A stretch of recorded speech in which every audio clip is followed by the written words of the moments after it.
Chapter 11. Now a certain man was sick, named Lazarus, of Bethany, the town of Mary and her sister Martha. It was that Mary which anointed the Lord with ointment and wiped his feet with her hair, whose brother Lazarus was sick. Therefore his sisters sent unto him, saying, Lord, behold, he whom thou lovest is sick. When Jesus heard that, he said, This sickness is not unto death, but for the glory of God, that the Son of God might be glorified thereby. Now Jesus loved Martha and her sister and Lazarus. When he had heard therefore that he was sick, he abode 2 days still in the same place where he was. Then after that saith he to his disciples, Let us go into Judea again. His disciples say unto him, Master, the Jews of late sought to stone thee, and goest thou thither again? Jesus answered, Are there not 12 hours in the day? If any man walk in the day, he stumbleth not, because he seeth the light of this world. But if a man walk in the night, he stumbleth, because there is no light in him. These things said he, and after that he saith unto them, Our friend Lazarus sleepeth, but I go that I may awake him out of sleep. Then said his disciples, Lord, if he sleep, he shall do well. Howbeit Jesus spake of his death, but they thought that he had spoken of taking of rest in sleep. Then said Jesus unto them plainly, Lazarus is dead, and I am glad for your sakes, that I was not there, to the intent ye may believe. Nevertheless, let us go unto him. Then said Thomas, which is called Didymus, unto his fellow disciples, Let us also go, that we may die with him. Then when Jesus came, he found that he had lain in the grave 4 days already. Now Bethany was nigh unto Jerusalem, about 15 furlongs off. And many of the Jews came to Martha and Mary to comfort them concerning their brother. Then Martha, as soon as she heard that Jesus was coming, went and met him, but Mary sat still in the house. Then said Martha unto Jesus, Lord, if thou hadst been here, my brother had not died. But I know that even now, whatsoever thou wilt ask of God, God will give it thee. Jesus saith unto her, Thy brother shall rise again. Martha saith unto him, I know that he shall rise again in the resurrection at the last day. Jesus said unto her, I am the resurrection and the life. He that believeth in me, though he were dead, yet shall he live. And whosoever liveth and believeth in me shall never die. Believest thou this? She saith unto him, Yea, Lord, I believe that thou art the Christ, the Son of God, which should come into the world.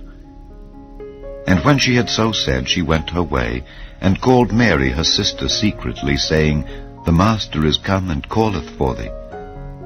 As soon as she heard that, she arose quickly, and came unto him. Now Jesus was not yet come into the town, but was in that place where Martha met him. The Jews then which were with her in the house, and comforted her, when they saw Mary, that she rose up hastily, and went out, followed her, saying, She goeth unto the grave to weep there. Then when Mary was come where Jesus was, and saw him, she fell down at his feet, saying unto him, Lord, if thou hadst been here, my brother had not died.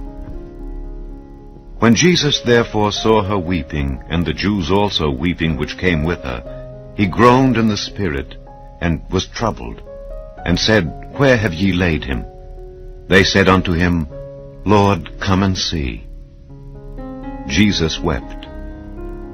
Then said the Jews, Behold, how he loved him. And some of them said, Could not this man, which opened the eyes of the blind, have caused that even this man should not have died? Jesus therefore, again groaning in himself, cometh to the grave. It was a cave, and a stone lay upon it. Jesus said, Take ye away the stone. Martha, the sister of him that was dead, saith unto him, Lord, by this time he stinketh, for he hath been dead 4 days. Jesus saith unto her, Said I not unto thee that if thou wouldest believe, thou shouldest see the glory of God?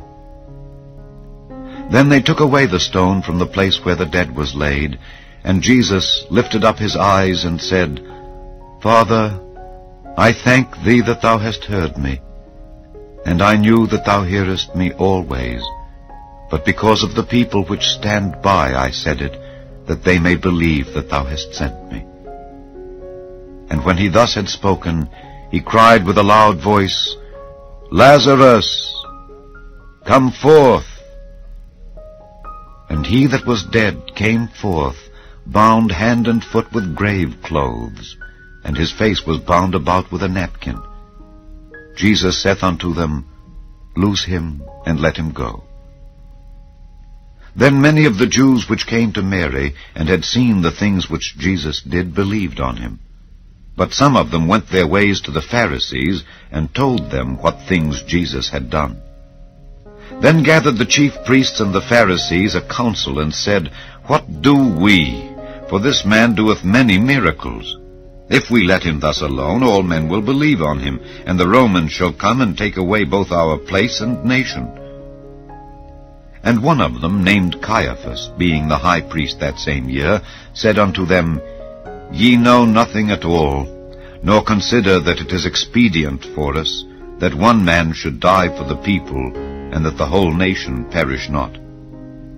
And this spake he not of himself, but being high priest that year, he prophesied that Jesus should die for that nation, and not for that nation only, but that also he should gather together in one the children of God that were scattered abroad. Then from that day forth they took counsel together for to put him to death.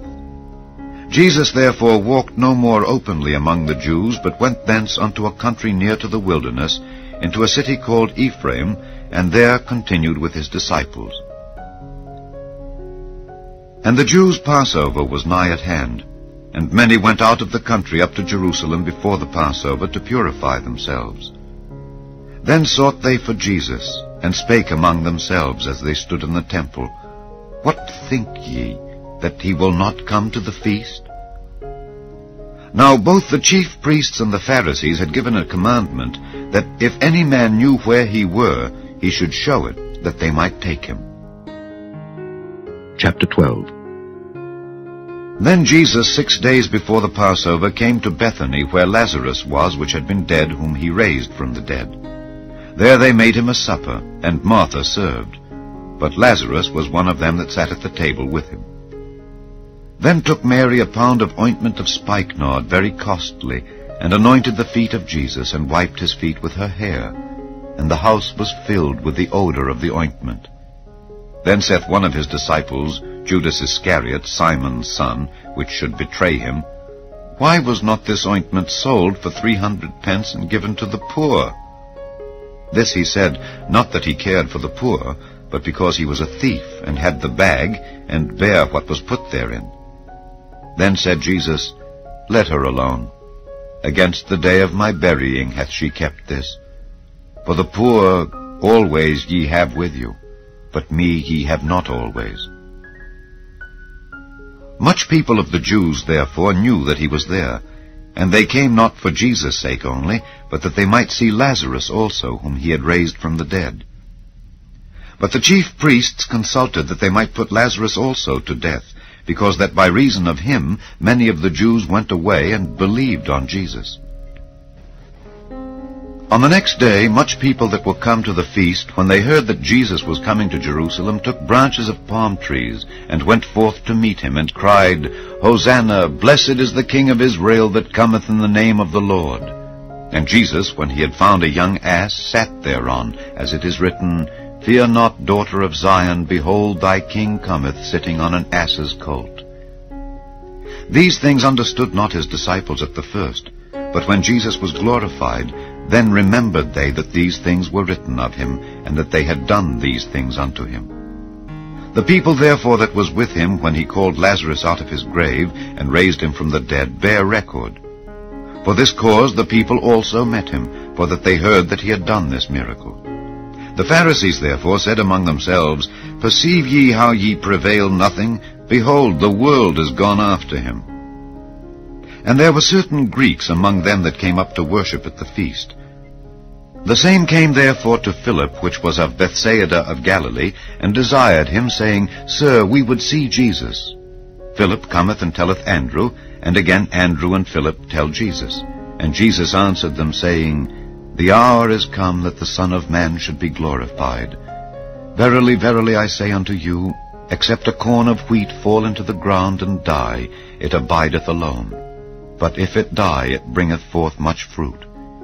He that loveth his life shall lose it, and he that hateth his life in this world shall keep it unto life eternal. If any man serve me, let him follow me, and where I am, there shall also my servant be. If any man serve me, him will my Father honor. Now is my soul troubled, and what shall I say? Father, save me from this hour. But for this cause came I unto this hour. Father, glorify thy name. Then came there a voice from heaven, saying, I have both glorified it, and will glorify it again. The people therefore that stood by and heard it said that it thundered. Others said, An angel spake to him. Jesus answered and said, This voice came not because of me, but for your sakes. Now is the judgment of this world. Now shall the prince of this world be cast out. And I, if I be lifted up from the earth, will draw all men unto me. This he said, signifying what death he should die. The people answered him, We have heard out of the law that Christ abideth forever. And how sayest thou, the Son of Man must be lifted up? Who is this Son of Man? Then Jesus said unto them, Yet a little while is the light with you. Walk while ye have the light, lest darkness come upon you. For he that walketh in darkness knoweth not whither he goeth. While ye have light, believe in the light, that ye may be the children of light. These things spake Jesus, and departed, and did hide himself from them. But though he had done so many miracles before them, yet they believed not on him, that the saying of Esaias the prophet might be fulfilled, which he spake, Lord, who hath believed our report, and to whom hath the arm of the Lord been revealed? Therefore they could not believe, because that Esaias said again, He hath blinded their eyes and hardened their heart, that they should not see with their eyes, nor understand with their heart, and be converted, and I should heal them. These things said Esaias, when he saw his glory, and spake of him. Nevertheless, among the chief rulers also many believed on him, but because of the Pharisees they did not confess him, lest they should be put out of the synagogue, for they loved the praise of men more than the praise of God. Jesus cried and said, He that believeth on me believeth not on me, but on him that sent me. And he that seeth me seeth him that sent me. I am come a light into the world, that whosoever believeth on me should not abide in darkness. And if any man hear my words and believe not, I judge him not. For I came not to judge the world, but to save the world. He that rejecteth me and receiveth not my words hath one that judgeth him. The word that I have spoken, the same shall judge him in the last day. For I have not spoken of myself, but the Father which sent me, he gave me a commandment what I should say and what I should speak. And I know that his commandment is life everlasting. Whatsoever I speak, therefore, even as the Father said unto me, so I speak.